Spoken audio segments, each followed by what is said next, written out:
This is a video blog for Year 2s for Hacienda Project and the homework. We got asked several questions about the Hacienda Project, and the first question was, why have we done the Hacienda Project? After completing the project, I'm not entirely sure still as to why we did it. I think it could have been to educate us in history, because the Hacienda was actually a massive event in Manchester, and I actually had no idea about it. My family had known about the Hacienda and been to it, and they'd never spoken about it before, probably because I didn't bring it up in conversation, but it's like it never existed before we started the project, so I'm really glad we actually did it. Another question was, what skills have you gained and how we use them in the future? I've gained commitment skills, because I've learned that you really need to commit, because in some dances people got chosen and some people got put to the side, and luckily I was a person that got chosen because I put every ounce of my effort in. That actually paid off. Research, keep on track, and improvisation skills, because it's extremely important to keep on top of your work, or else you'll just fall behind, and no one really wants that. Did you meet your objective?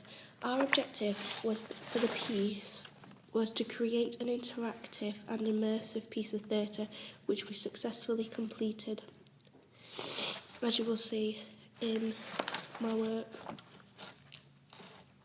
Another question was, is our motivation clear?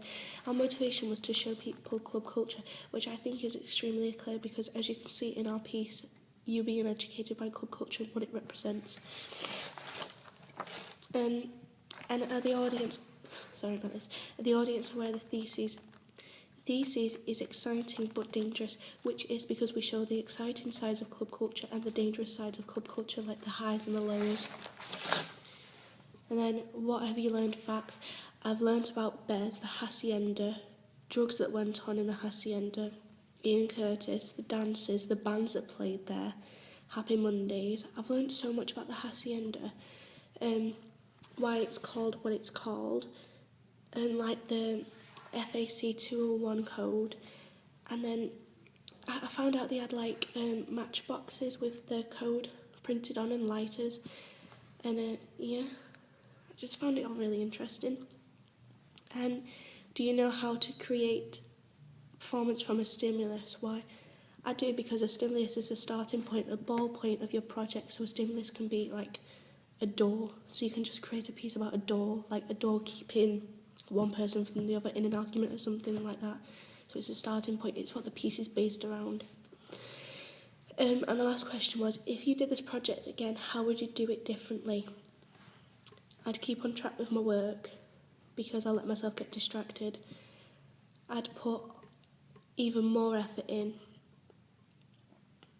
because everyone can still give more. I'd concentrate a lot more. And